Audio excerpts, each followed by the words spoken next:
이제 꽤 시간이 됐습니다. 매우 오래전에 마음을 열어주는 101가지 이야기라고 하는 책을 읽은 적이 있습니다. 잭 캔필트라고 하는 분이 쓴 책입니다. 마음을 열어주는 101가지 이야기. 어쩌면 여러분 중에서 읽어본 사람도 꽤 있을 것입니다. 이 책의 원 제목은 치킨 수프 for the soul 이라는 제목을 갖고 있습니다. 영혼을 위한 치킨 수프라는 제목을 갖고 있습니다. 영혼을 위한 닭죽 이런 표현을 쓸 수 있겠죠. 그런데 이 영혼을 위한 치킨 수프 거기다 이제 부제로 마음을 열어주고 영혼에 불을 붙이는 101가지 이야기라고 하는 부제를 붙여서 출판이 된 책인데요. 이 책은 1995년 당시에 꽤 오래전이죠. 1995년 당시에 미국의 최고의 베스트셀러가 되었던 책이었고 그 당시에 무려 700만 권이나 팔린 그런 책입니다. 출판에 대해서 잘 모르신 분은 700만 권이 얼마나 많이 팔린 건지 잘 모를 거예요. 근데 저는 이제 출판사에서 일하고 있었잖아요. 출판사에서 일할 때 일쇄, 뒤에 보면 일판, 일쇄 이렇게 써 있잖아요. 일쇄라는 것이 한 번 찍을 때 2,000부 정도 찍습니다. 그러니까 많이 찍는 게 아니라 2,000부에서 3,000부를 찍지 않습니다. 한 2,000부 정도 찍어요. 2쇄를 찍었다 그러면 벌써 4,000부가 찍힌 거고 3쇄 그러면 6,000부 이런 식으로 되거든요. 근데 1쇄가 다 팔리고 2쇄부터 보통 출판사에서 이득이 굉장히 많이 들어오는 책으로 보게 되거든요. 근데 700만 부라고 하는 것은 몇 쇄로 따지기에는 계산하기 굉장히 복잡한, 그러니까 엄청난 수익을 가져온 책 중에 하나라는 말씀입니다. 이 책이 굉장히 성공이 되자마자 그 다음에는 굉장히 여러 종류의 치킨 수프 이야기가 시리즈가 소개되었습니다. 그래서 다른 제목을 붙였어요. 어머니의 영혼을 위한 치킨 수프. 그러니까 어머니들마다 마음의 치료가 필요하고 회복이 필요할 때 읽는 책이죠. 또 10대의 영혼을 위한 치킨 수프라는 책도 생겼고요. 노동자의 영혼을 위한, 노동자들이 이제 일을 하면서 스트레스 받고 그럴 때 좀 마음 따뜻하게 읽을 수 있는 책이죠. 노동자의 영혼을 위한 치킨 수프. 이런 여러 가지 제목들로 치킨 수프 시리즈가 계속적으로 발행되었습니다. 1998년 5월 말부터 6월까지 5주간 동안 미국의 베스트셀러 랭킹 10위 안에 치킨 수프 시리즈가 5개나 차지했습니다. 그러니까 베스트셀러 10개를 선정하는데 그중에 5개가 전부 치킨 수프 이야기로 도배가 될 정도로 엄청난 센세이션을 일으켰습니다. 지금까지 나온 여러 종류의 치킨 수프 이야기는 무려 3천만 부 이상 팔렸다고 합니다. 독일에도 당연히 번역돼서 나왔겠죠. 말 그대로 미국만이 아니라 전 세계적으로 완전히 치킨 수프 돌풍이 일어났다고 해도 과언이 아닐 것입니다. 미국 사람들에게 치킨 수프는 어떤 의미가 있냐면 감기가 걸리거나 그럴 때 영양 보충을 위해서 먹는 수프가 치킨 수프예요. 우리나라로 말하면 닭죽, 삼계탕 이런 종류가 적힐 텐데 그런 것을 먹으면서 이제 감기에 몸 보완을 하고 그럴 때 먹는 음식이 치킨 수프인데, 그러니까 우리가 힘들고 지치고 뭔가 원기를 회복해야 될 때 먹는 이야기거리 이런 이야기가 되겠죠. 저는 이 책을 당연히 읽어봤겠죠.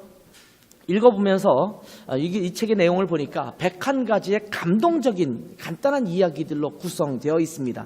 그러니까 다른 책들도 전부 간단한 그 감동적인 스토리들이 쭉 기록되고 있는데, 예를 들면 이런 내용입니다. 텔레비전 광고에도 한번 나온 내용이기도 합니다만, 미국의 인디애나주에 있는 작은 마을에서 있었던 일입니다. 브라이언이라는 15세 소년이 있었는데 이 소년이 뇌종양에 걸렸습니다. 그래서 방사능 치료를 받고 또 화학요법을 계속 받으면서 치료를 하게 되는데, 이렇게 방사선 치료를 받으니까 머리가 다 빠지게 되겠죠. 그래서 이 브라이언이라는 그 15세 청소년은 머리가 계속 빠져서 모자를 쓰고 다녀야 되고 이런 나쁘끄러운 모습이 있었습니다. 그래서 자기 머리가 계속 빠지니까 창피해서 학교를 제대로 다닐 수가 없었습니다. 그때 브라이언 반내 친구, 같은 클래스메이트들이 브라이언이 이 머리가 빠지니까, 머리가 혼자만 없으니까 다 창피해서 학교를 못 나오고 그러니까 우리 반에서 머리카락이 없는 사람이 브라이언 한 사람밖에 없다는 것이 그를 창피하게 하는 거니까 우리 모두가 다 삭발하자. 그래서 반 전체가 머리를 완전히 밀어버려요. 그리고 그 학교에 같이 지내게 되는 내용이 기록되어 있습니다. 굉장히 감동적인 이야기죠. 어떻게 우리나라 같으면 중학교 시절에, 저 같은 경우는 중학교 시절에 완전히 삭발을 하는 것이 그 당시에 일반적인 것이었기 때문에 뭐 그렇다 치더라도 미국 같은 문화에서 청소년들이 머리를 완전히 미는 것은 쉽지 않은 일이죠. 그런데 그렇게 완전히 다 머리를 삭발함으로 인해서 이 브라이언에게 용기를 주고 힘을 줬다, 이런 얘기입니다. 이것이 치킨 스프 하나의 이야기입니다. 제가 여기서 강조하고 싶은 것은 이 책의 제목을 보면 영혼을 위한이라는 말이 붙여져 있다라는 것입니다. 여기 보면 for the soul이라는 단어가 쓰여졌죠. 그 영혼을 위한, 이렇게 기록되고 있습니다. 이 말은 지금 사람들의 영혼은 뭔가에 갈급해하고 있다는 말을 강조하고 있는 것입니다. 그런데 그 목마름과 배고픔을 간단한 감동적인 이야기라는 치킨 스프, 닭죽으로 채우고 있다라는 말입니다. 많은 사람들이 내 영혼이 지치고 힘든데, 그럼 내 영혼에 지친 것을 위해서, 회복하기 위해서 무엇을 볼 것인가? 이 책을 읽어라. 그러면 너의 영혼이 치유될 것이다, 회복될 것이다, 이렇게 말하고 있다라는 것입니다.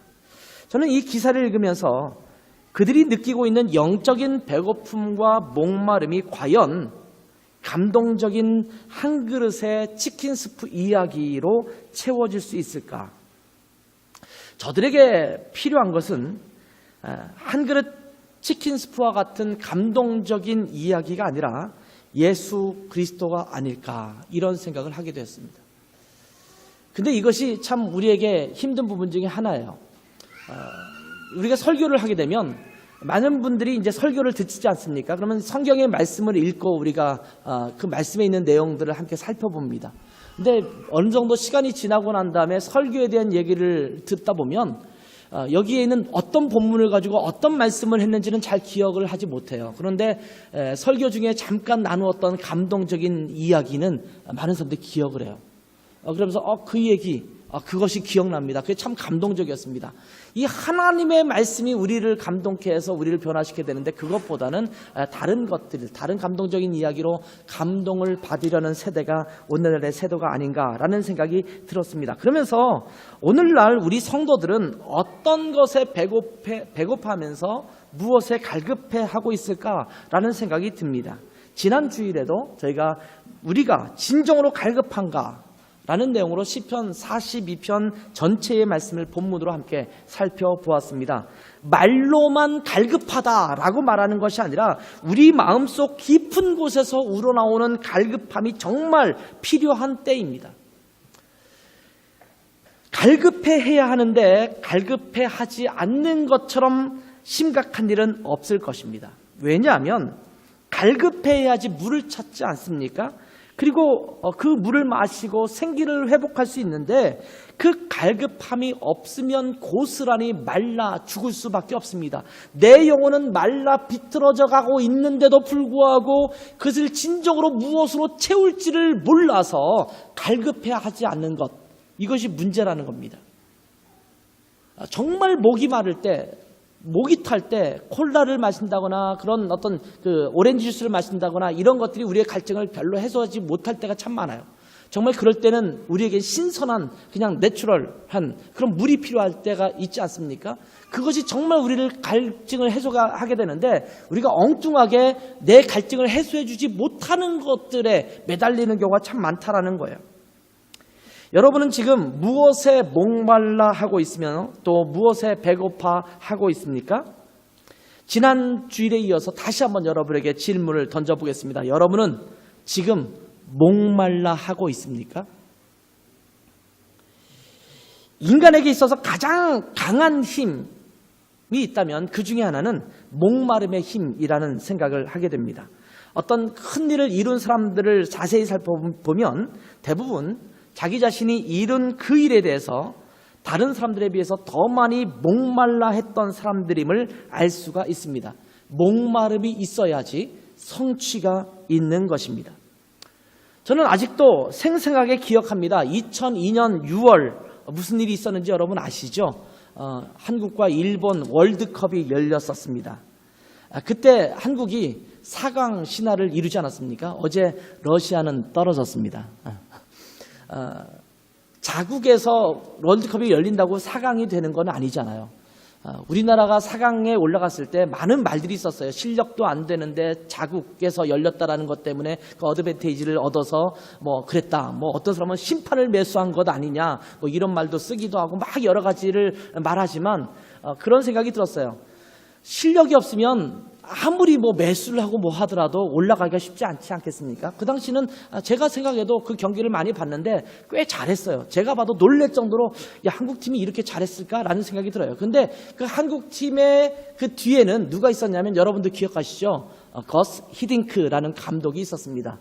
우리나라 대통령으로 모시자 뭐 이런 말까지 나올 정도로 굉장히 우리나라에게 인기가 높았던 그런 인물 중에 한 사람이죠. 이 거스 히딩크라고 하는 한 인물에 한국 축구에 대한 배고픔이 있었기 때문에 4강 신화가 일어나지 않았나 이런 생각이 듭니다. 여러분도 아마 기억하실 것입니다. 히딩크 감독이 한 유명한 말 여러분 기억하시죠? 나는 아직도 배가 고프다. 굉장히 유명한 말이에요. 첫 승을 이뤘어요. 월드컵에서 맨날 나가서 패배만 하다가 한 번에 승리를 했는데 히딩크 감독은 그것으로 만족할 수 없다라는 거예요. 조별 예선에서 통과해서 16강에 올라갔습니다. 한국 역사상 월드컵에서 16강에 올라간 것이 처음이었습니다. 그런데 그것으로 우리는 16강에도 올라가고 대단하다라고 했을 때 히딩크 감독은 아니다. 나는 아직도 still hungry. 아직도 배가 고프다. 이렇게 이야기를 했어요. 그런데 8강에 올라갔는데도 여전히 그는 아직도 나는 배가 고프다. 이야기했어요. 그 말이 얼마나 우리에게 충격적이었는 말이었는지 몰라요.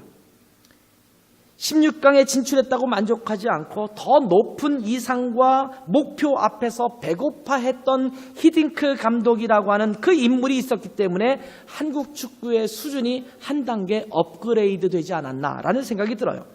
물론 지금은 그전에 그때에 비해서 수준이 많이 좀 떨어지긴 했다는 생각이 듭니다만 아무튼 그 당시에는 상당히 대단한 일을 했었던 것 같습니다.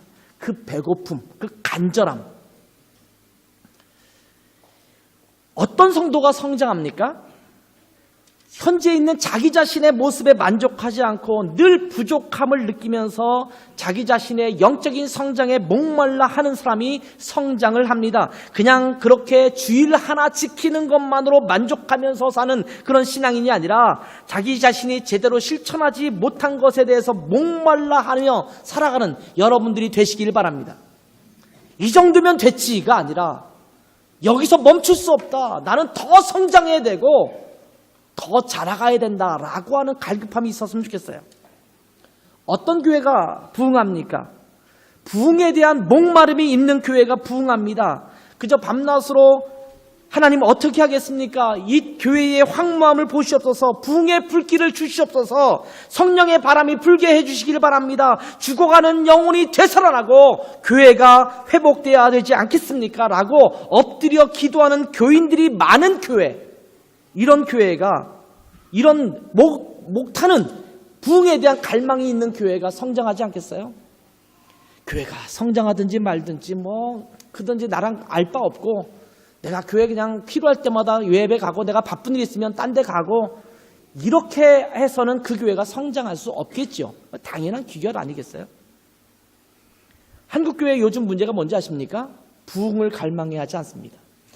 대형 교회에 대한 문제들이 많이 지적되고 있죠. 그거는 어떤 문제들이 이면에 분명히 있긴 합니다. 존재합니다. 그래서 분명히 우리가 해결을 해야 될 문제들입니다. 그러나 그것이 우리의 부흥에 대한 갈망을 꺾어서는 안 돼요. 우리는 착각하고 있어요. 큰 교회가 되면 망한다. 누가 그렇게 말합니까? 건강하게 성장하는 것이 하나님이 우리에게 요구하는 거잖아요. 근데 우리는 아예 성장 자체를 지금 스스로가 제어하고 있지 않습니까? 이 정도면 됐지. 뭘 만족해? 더 뭘 추구해? 아니요. 하나님은 한 영혼이라도 더 죽게 나와서 거듭나고 하나님의 백성이 되기를 간절히 원하세요. 그냥 원하는 게 아니라 간절히 원하세요. 그러면 교회의 부흥을 위해서 우리가 기도해야 되잖아요. 저는 예배당이 꽉 차고 이 자바라 열고 저기까지 다 차고 저 2층도 다 앉고 정말 부족하면 텔레비전 연결해서 2층에도 듣고 3층에도 듣고 이렇게 해서 예배 드렸으면 좋겠어요. 괜한 욕심이라고요? 저는 교회의 부흥, 그런 게 솔직히 큰 숫자적인 부흥 이런 거에 대한 갈망은 없어요. 그러나 한 영혼이 죽게 나와서 거듭나고 하나님의 백성으로서 제대로 자라가는 것에 대한 소망은 분명히 있습니다. 여러분, 드레스덴에 몇 명의 한국 사람이 있습니까? 최소한 500명 이상의 한국 사람이 있습니다. 드레스덴에 몇 개의 교회가 있는데 다 교인들을 합쳐도 아마 200명이 채 넘지 않을 겁니다. 그럼 나머지 사람들은 그냥 알아서 니네들이 살든지 말든지 죽든지 말든지 이렇게 내버려 둬야겠어요? 누가 영혼을 살립니까? 영혼에 대한 주림과 목마름이 있는 사람들입니다. 죽어가는 영혼들, 지나가는 그 많은 사람들을 보면서도 저거는 남자고 저거는 여자지, 그렇게 멋지다, 예쁘다 이 정도의 마음만 가지고 바라본다면, 그 주림과 갈급함이 없는 것이라면 우리는 아무것도 할 수 없을 것입니다. 그런데 죽어가는 그 영혼을 바라보면서 눈물을 흘리고 그 영혼에 대한 안타까운 마음이 생기고 불쌍한 마음이 생길 정도로 영혼을 향한 안타까운 마음이, 목마름이 있는 백성들을 통해서 하나님은 영혼들을 살리시는 것입니다. 스코틀랜드의 종교개혁자 중에 선구자 역할을 했던 사람이 있습니다. 잔 락스라는 사람이 있어요. 이 잔 락스라는 사람의 이야기는요, 제가 청년 시절, 지금 20대 초반, 그때부터 정말 많이 들었던 사람의 이름이고 이 이야기를 많이 들었어요. 그가 하나님 앞에 기도할 때마다 이렇게 기도했대요. 주님, 스코틀랜드를 주시옵소서, 아니면 제 생명을 취하시옵소서. 이렇게 기도했답니다. 날마다 부둥키 않고 기도한 거예요. 하나님, 이 스코틀랜드를 내게 주십시오. 내게 달라는 것은 권력을 갖겠다라는 말이 아니에요. 그들의 영혼이 주께로 나오는 그런 역사를 일으키는 일에 저를 사용해 주십시오. 이런 고백을 드리고 있는 거예요. 안 그렇다면 내 목숨을 아예 취해 주십시오. 이렇게 말하는 거예요. 제가 20대 때, 80년대죠. 이 80년대에 그런 이야기를 정말 많이 들었어요. 그러면서 우리는 여기에다 다른 걸 바꿨죠. 하나님, 이 민족을 우리에게 주시옵소서. 1980년도에 여의도 광장에서 세계복음화 대성회라는 게 열렸어요. 저도 그 뜨거운 땡볕 아래서 거기서 막 기도하면서 그 이야기 정말 많이 기도드렸어요. 제가 젊은 그때에 하나님, 이 민족을 내게 주십시오. 내가 왜 이렇게 통 큰 기도를 했는지 몰라요. 그때 그런 기도를 했던 사람이 저만이 아니라 제 주변에 수많은 젊은 영혼들이 함께 기도했어요. 80년대를 살아오면서 하나님, 어떤 사람은 인도를 내게 주십시오. 80년대에 저는 중공을 내게 주십시오. 이렇게 기도했어요. 중공. 그 당시는 중국이란 말 안 쓰고 중공이라는 말을 썼는데, 제 책이 있어요. 옛날 있던 책은 그 표지, 책 표지 맨 뒷면에 보면 항상 맨 뒷면에 그 전 페이지에 중공은 내 거다라고 늘 써 있었어요. 아마 저 도서실에 제 책들이 몇 권 있는데 옛날 책들을 보면 그렇게 써 있어요. 중공은 내 거다. 왜 그렇게 썼겠어요? 잔 락스의 이 기도를 저도 충격으로 받아들이면서 하나님, 중공을 내게 주십시오. 제가 중국에 갔지 않고 여기 와 있지만 그 당시에 그렇게 기도했었어요. 어떤 사람은 인도를 품고 그렇게 기도를 했고, 어떤 사람은 필리핀을 품고 그렇게 기도를 했고, 어떤 사람은 카자흐스탄을 품고, 어떤 사람은 우즈베키스탄을 품고 그렇게 기도하면서 그들이 지금 선교사로 나가서 그 땅에서 굉장히 위대한 사역들을 감당하고 있습니다. 목마른 것이 있는 사람이 세상을 변화시킵니다. 가장 강력한 공동체는 어떤 공동체냐? 목마름이 있는 공동체입니다. 교회건 조직이건 목마름이 없는 공동체는 오합지졸에 불과합니다. 일제강점기에 독립운동을 했던 분들을 여러분 한번 살펴보십시오. 다른 사람은 어떻게 하면 내가 잘 먹고 잘 살 수 있을까? 이 어렵고 힘든 시대에 내가 어떻게 먹고 살 수 있을까에 이 생각만 하는데, 그분들은 어떻게 하면 이 나라의 독립을 이룰 수 있을 것인가 라는 생각으로 항상 나라의 해방과 독립을 갈망하는 타는 목마름을 갖고 있었다라는 겁니다. 그래서 저는 어느 시대에든 그 시대를 이끌어가는 사람은 남녀노소를 막론하고 목마름이 있는 사람이 이라는 생각을 합니다. 일신의 영달과 안위만을 추구하는 것은 어떻게 보면 쓰레기 같은 인생이 될지도 모릅니다. 왜냐하면 이런 사람들은 아무런 것들도 이룰 수 없는 삶이기 때문입니다. 반면에 하나님의 나라와 하나님의 의에 대한 목마름이 있고 이 땅에 있는 백성들과 이 땅에 있는 사람들을 하나님께로 이끌겠다라고 하는 영적인 목마름이 있는 사람, 바로 그 사람이 깨어있는 사람입니다. 지금 하나님께서 필요로 하는 사람, 이런 사람이에요. 내 영적 성장에 대한 목마름이 있는 사람, 하나님의 나라를 확장시키는 일에 대한 목마름이 있는 사람, 그리스도의 몸된 교회가 부흥하는 일에 목마름을 갖고 있는 사람, 점차 이 목마름이 사라지고 있는 이 시대에 이 갈급함을 주님께서 요구하시고 있는 것입니다. 누가 주님께 나아갑니까? 목마름이 있는 사람이 주님께 나아갑니다. 목마름은 주님께 나아가도록 만들어줍니다. 사람들이 하나님께로 나아가지 못하는 이유 중에 가장 큰 이유가 있다면 그것은 배가 부르기 때문입니다. 아쉬운 것이 없습니다. 그러니 하나님이고 뭐고 다 필요가 없습니다. 내가 가지고 있는 것으로 만족한다라고 하는 생각을 갖습니다. 어떤 사람이 기도합니까? 목마른 사람이 기도합니다. 마태복음 7장 7절 8절 말씀 여러분 기억하십니까? 구하라 그리하면 너희에게 주실 것이요 찾으라 그리하면 찾아낼 것이요 문을 두드리라 그리하면 너희에게 열릴 것이니 구하는 이마다 받을 것이요 찾는 이는 찾아낼 것이요 두드리는 이에게는 열릴 것이니라.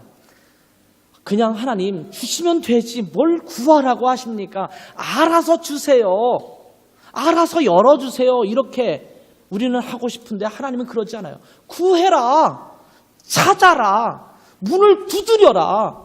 그러면 받을 것이고 그러면 찾을 것이고 그러면 열릴 것이다. 이렇게 말씀하고 있는 거예요. 여러분, 아쉬운 사람이 구하고 찾고 두드립니다. 한국 속담에 목마른 사람이 우물을 판다라는 말이 있지 않습니까? 자기가 필요하면 부지런히 찾아다니고 열심을 냅니다. 독일에 보통 처음 오신 분들은 교회를 나오죠. 왜 나올까요? 필요한 게 많거든요.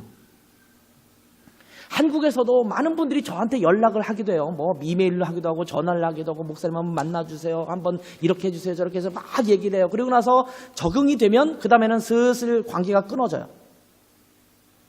그리고 교회도 서서히 안 나오기 시작해요.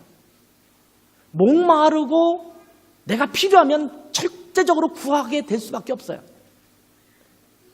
시험철이 되면 교회 사람들이 많아지기 시작해요. 왜냐하면 기도해야 되거든요. 내가 시험에 붙어야 되고 합격해야 되니까 열심히 기도하고 찾아오는데 시험철이 딱 끝나면 그리고 이제 합격이 더군다나 되면 그 다음부터는 하나 둘씩 어디론가 떠나가기 시작해요. 안정감이 이루어졌거든요.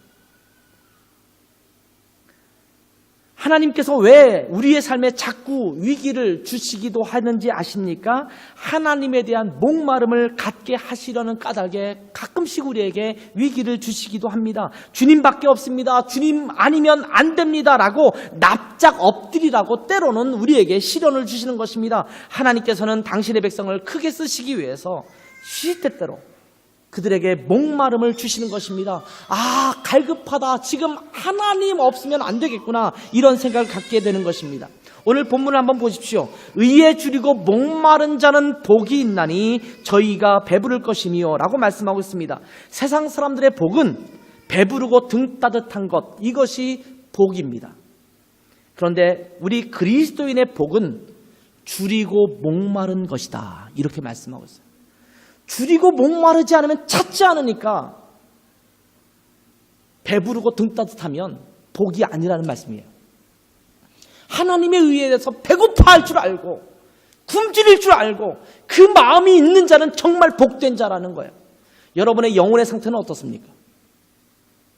여러분의 영혼의 상태가 갈급해야 되는 심정인데 줄이지 않고 목마르지 않다면 지금 복이 없는 거예요. 여러분 가운데 정말 줄인 마음, 목마른 마음, 갈급한 마음이 있다면 정말 복 받은 것 아니겠어요? 하나님, 제가 갈급합니다. 목마릅니다.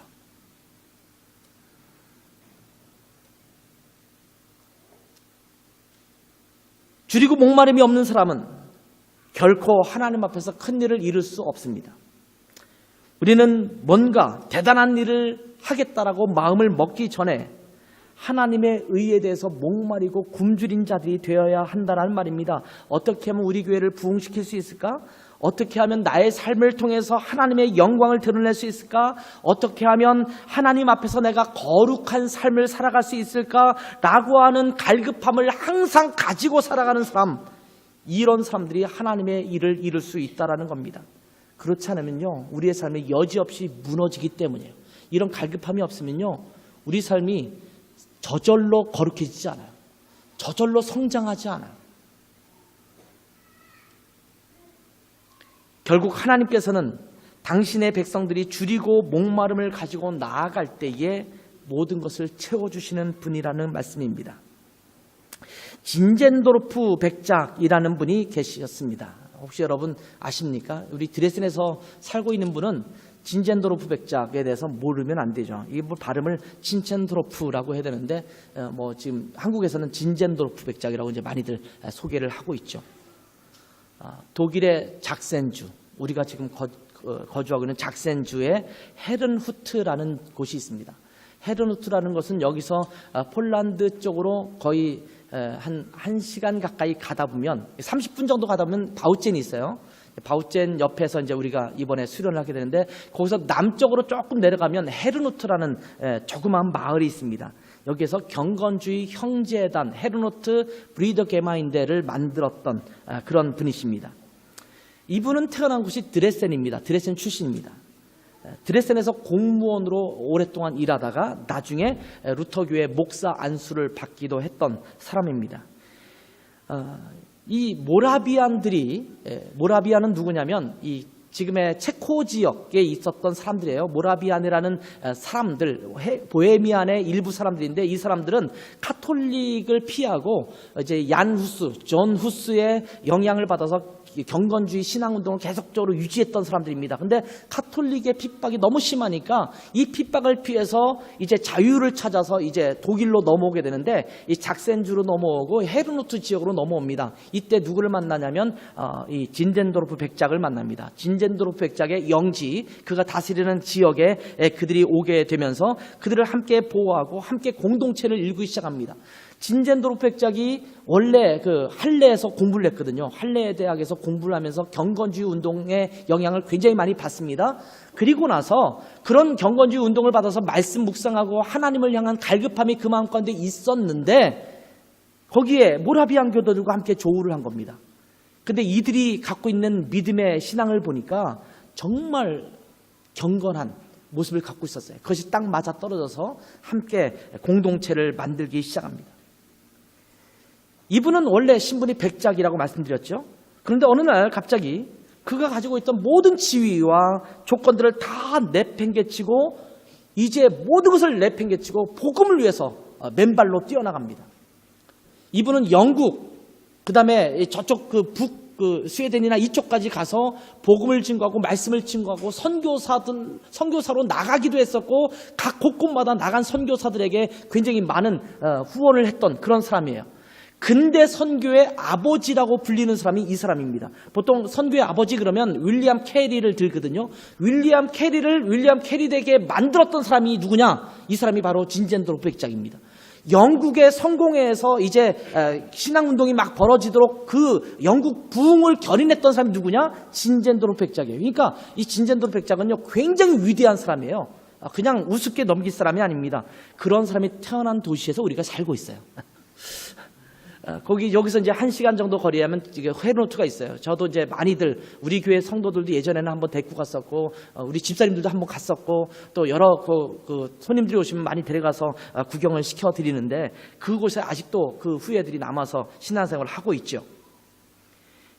근데 사람들이 그 진젠도르프에게 이렇게 물었습니다. 당신은 무엇 때문에 그 많은 것들을 다 버리고 복음을 외치면서 떠돌아다니는 것입니까? 이렇게 물었어요. 그때 그가 대답하기를 이렇게 말합니다. 내 안에는 그리스도에 대한 목마름이 있다. 이게 진젠도르프가 했던 말이에요. 내 안에는 그리스도에 대한 목마름이 여전히 있습니다. 그렇습니다. 목마름이 있으면 강요하지 않아도 자신을 내어놓습니다. 어떤 사람에게 무언가를 강요하기 전에 그 사람 속에 목마른 애탐이 있다면 가만히 놔두어도 헌신하게 되는 것입니다. 이제 우리는 주님께 목말라 해야 합니다. 여러분은 주님께, 하나님께 목말라 하고 있습니까? 여러분의 영혼을 깨워서 이제 주님께 목말라 해야 합니다. 하나님께 목말라 해야 합니다. 많은 경우 지금 한국의 그리스도인들이 독일도 마찬가지라고 생각해요. 독일의 교회를 다니는 독일의 수많은 성도들도 마찬가지인데 이제 목마름을 상실한 채 신앙생활하고 있어요.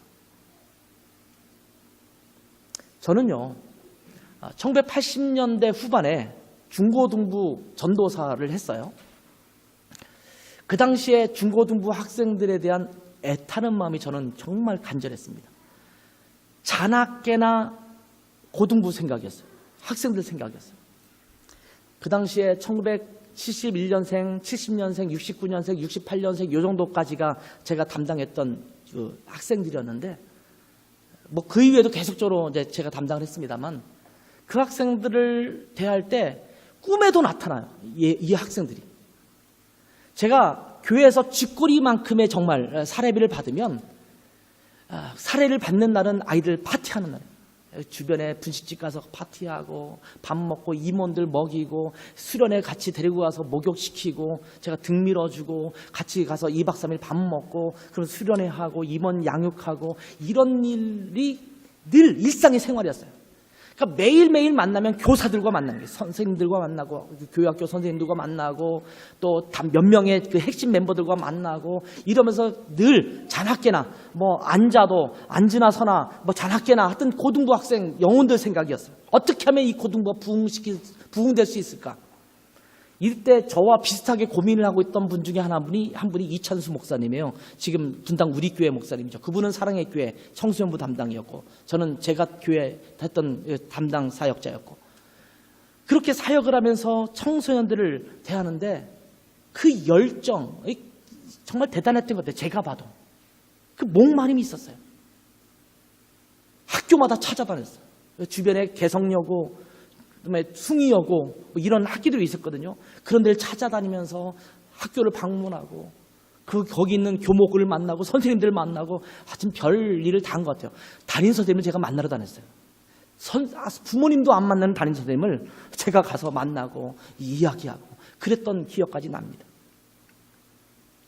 근데 제가 목회를 하면서 정말 위기라고 생각될 때가 언제냐면 이런 목마름이 사라졌을 때 그때 내 목회 위기구나 이런 생각이 들어요. 위기는요 어려움이 있을 때 생기는 게 아니더라고요. 다 평안해요. 다 좋아요. 근데 목마름이 없어요. 그냥 뭐 수련회 그냥 한번 때우고 갔다 오지. 뭐 성경 공부 그냥 하든지 말든지 뭐 할 사람 하고 말 사람 말지. 어차피 하기 싫다는데 뭐 내가 그것까지 할 필요가 있겠는가. 이러면서 목마름이 사라져가기 시작하면 제 스스로가 느껴요. 위기구나. 이러면 안 되는데. 집사님들의 위기가 뭔지 아세요? 교회의 사역에 대한 영혼들의 사역에 대한 그런 목마름이 없었을 때.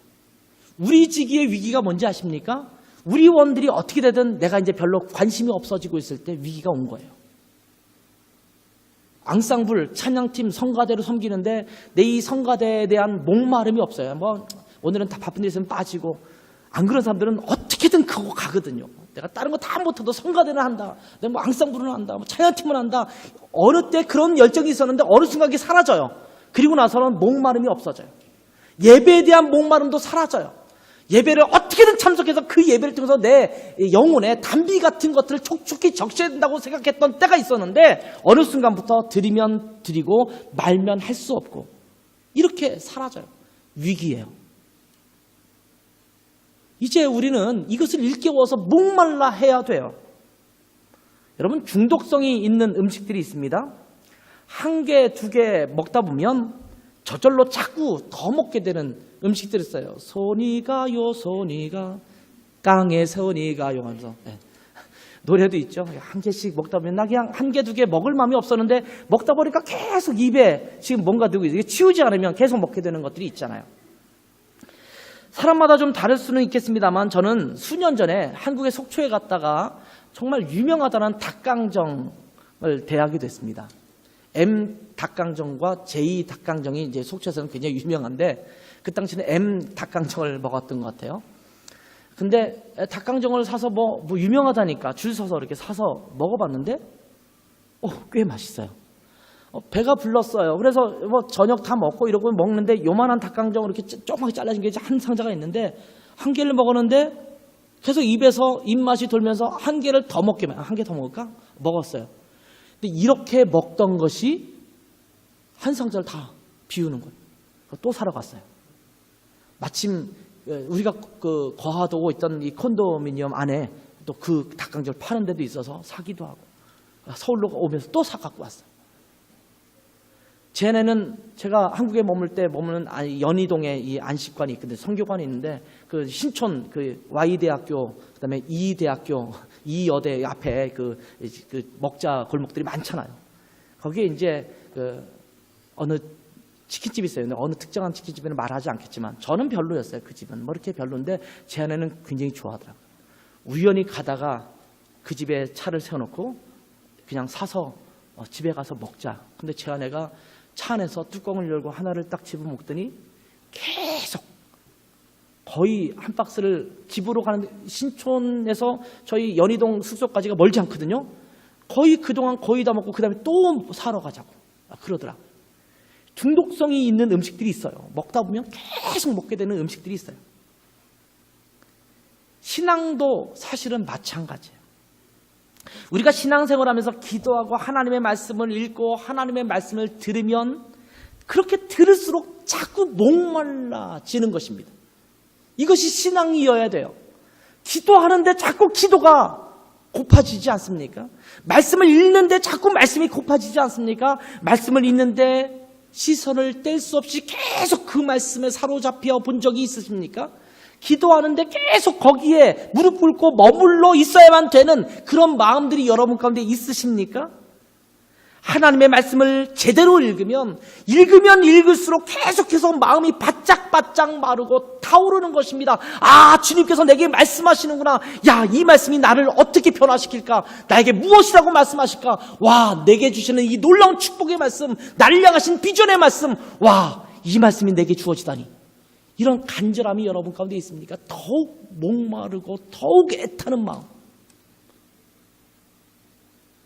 한동안 수련회를 가서 말씀을 듣는데 처음에는요, 제가 있던 교회 수련회는요, 설교 시간이 기본이 2시간이에요.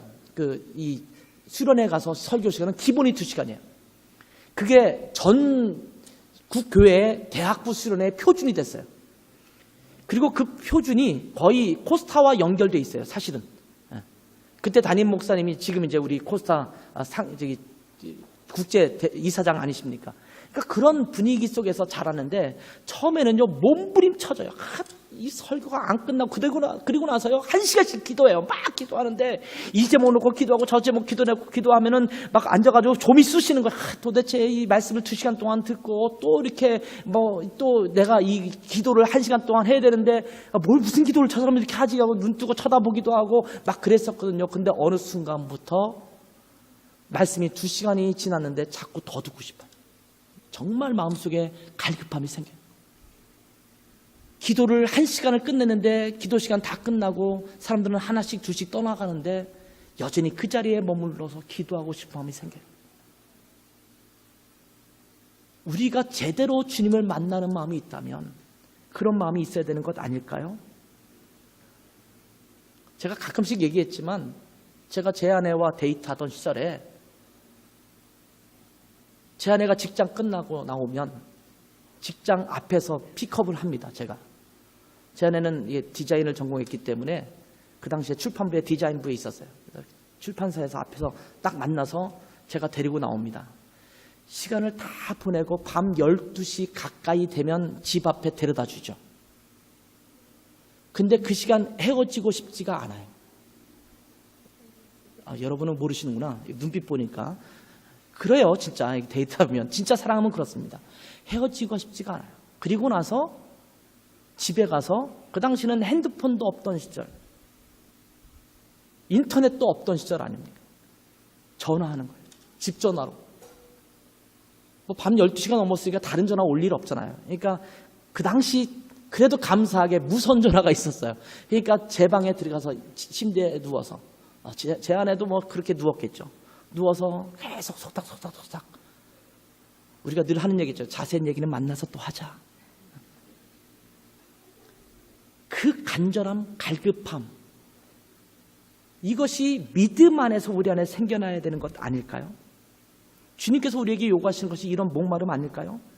그래서 다윗은 목이 마른 사슴이 시냇물 찾기에 갈급하듯이 자신의 영혼이 하나님 찾기에 갈급한 사람이 되기를 간절히 원했습니다. 지난주에 말씀드렸던 것처럼 시편 42편은 다윗이 사울을 피해서 도망갔던 시절이었거나 그 아들 압살롬의 반역을 피해서 요단강 건너서 마하나임은 독일의 도시고요. 마하나임에서 피난 생활할 때 주님의 전을 갈급해하면서 지은 시라고 말씀드렸어요. 이 고라 자손이 그것을 이게 아마 수집해서 편집했을 것이다 이렇게 말씀드렸어요. 그런데 하나님께서 다윗은 내 마음에 합한 사람이다 라고 말했던 그 이유를 이 시편을 통해서도 알 수가 있습니다. 지금 아들에게 반역을 해서 쫓기고 있는 상황입니다. 그런 상황 가운데 무엇이라고 고백합니까? 내 영혼이 사슴이 시냇물 찾기에 갈급함 같이 주를 찾기에 갈급합니다. 내 영혼이 하나님을 갈망하나니 어느 때에 나가서 하나님을 배울까 이렇게 말합니다. 다윗은 지금 자기 자신이 누리고 있던 호화롭고 아름다운 자신의 왕궁을 갈망하고 있는 것이 아닙니다.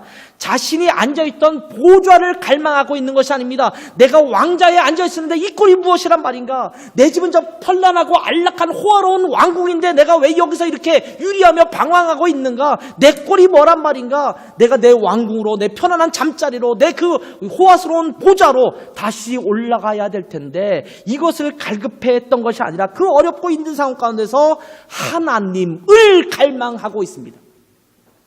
내가 언제 내 보좌를, 왕좌를 다시 찾아올 것인가?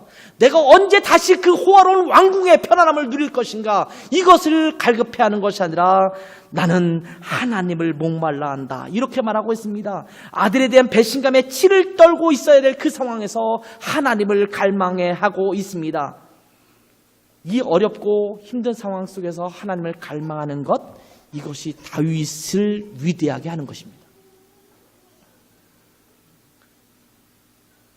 어떤 사람이 사막을 여행하다가 물이 다 떨어지게 되었습니다.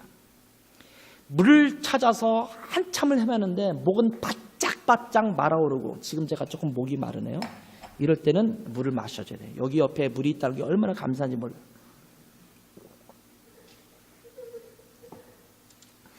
이렇게 목이 말라 오는데 짐꾸러기 하나가 딱 놓여져 있는 것을 발견합니다. 야, 어쩌면 저 안에 물이 있을지도 모르겠다. 막 찾아가서 짐꾸러미를 확 열었습니다. 거기에 보니까 온갖 보물들이 잔뜩 담겨져 있어요. 금, 은, 탈지, 다이아몬드, 보석 이런 것들이 가득 차 있습니다. 한 꾸러미 가득히 차 있는 이 보석들, 이 보석들을 보면서 나그네가 한마디를 외칩니다. 뭐라고 외쳤을까요? 아휴, 겨우 진주밖에 없어? 다이아몬드밖에 없어? 왜 이런 것들밖에 없는 거야? 물은 어디 있어? 물! 정말 갈급해서 물을 찾는 사람은 다이아몬드가 별로 중요하지 않아요. 금은보화가 별로 중요하지 않아요. 그에게 절실하게 필요한 것은 물 한 모금이에요. 목마른 사람에게는 물이 필요합니다. 목이 말라 죽어가는 사람에게는 다이아몬드나 진주가 시시해 보입니다. 사막에서 목말라 애타게 죽어가고 있는 심정에 명품 가방 하나 맡겨주는 게 무슨 의미가 있겠어요? 그에게는 물 한 병 갖다 주는 것이 그 무엇보다 가장 소중한 것이 될 것입니다. 여러분, 하나님께 목마른 사람, 이런 사람들은 세상의 어떤 부귀영화도 다 시시해 보이게 되는 법입니다. 예배에 목마른 사람들은 그 어떤 즐거움도 시시해 보입니다. 그리스도 안에서 함께 교제하고 말씀을 사모하고 갈급해하는 사람들은 그 어떤 것보다 수련회 가기를 갈망할 겁니다. 그렇죠? 자, 다 포기하고 수련회 가세요. 기도에 목마른 사람은 아무리 재미있는 텔레비전 프로그램도 시시해 보이는 것입니다. 말씀보다, 예배보다 다른 것이 여러분 더 좋아 보이고 그것에 매달려 있다면 여러분 아직 목마름이 없는 거예요. 영적 갈급함이 없는 거예요. 하나님께 목마른 여러분들이 되시기를 축복합니다. 예배에 목마른 여러분들이 되셨으면 좋겠어요. 기도에 목마른 여러분들이 되시기를 축원합니다. 영혼 구원에 목마른 여러분 되셨으면 좋겠어요. 선교지를 갈 때마다 느끼는 것 중에 하나가 뭔지 아십니까? 그냥 그들이 우리가 부르는 노래 한마디에 눈물을 흘려요. 그런 음악을 들을 수 없던 사람에게는 더더군다나 심하겠죠. 작년에는요, 알바니아에 가서 그 알바니아 사람들 앞에서 노래를 했지만 또 선교사님들 꽤 많이 왔었거든요. 선교사님들은 정말 감동하시더라고요. 거기 미국 선교사님도 와 계시고 외국 선교사님도 와 계시고 한국에서 가신 선교사님도 와 계시는데 그 음악회를 한다고 왔어요. 거리에서 하는 건데 카페 앞에서 노천에서 하는데도 왔는데 그분들이 넋을 놓고 저희의 노래를 들어요. 우리 노래했던 사람은 뭐 상태가 안 좋아서 뭐 노래가 삑사리가 났다는 둥, 제가 볼 때는 전혀 괜찮은데 본인들은 뭐 이거는 안 된다는 둥 뭐 이렇게 얘기를 해요. 그런데 여러분 그게 의미가 없어요. 그 사람들에게는 감동이에요. 눈물이에요. 왜? 한국 노래 한마디, 그런 어떤 문화적인 요소 한마디, 그 안에서 들려지는 찬양 한 소절, 이것이 그들에게는 목마름이 되기 때문이에요. 여러분 가운데 이런 목마름이 되살아났으면 좋겠어요. 여러분, 말씀에 대한 목마름이 있어요? 정말 말씀을 공부하고 싶은 간절함이 여러분 가운데 있었으면 좋겠어요. 예배를 사모해서 간절함을 가지고 예배에 나오는 여러분 되셨으면 좋겠어요.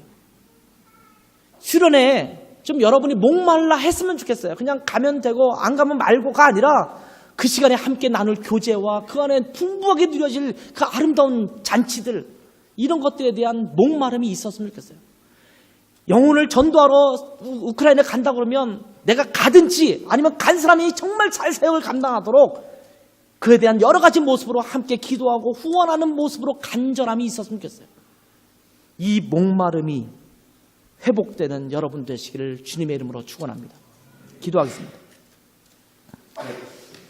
하나님 아버지, 우리 안에 목마름이 있어야 됨에도 불구하고 아직도 목말라 하지 않고 간절함을 갖지 못하고 우리의 목을 진정으로 축여줄 수 없는 것들에 대해서 애달파하고 있는 우리의 모습이 있지 않은지 하나님 우리 자신을 살펴보게 도와주시기를 원합니다.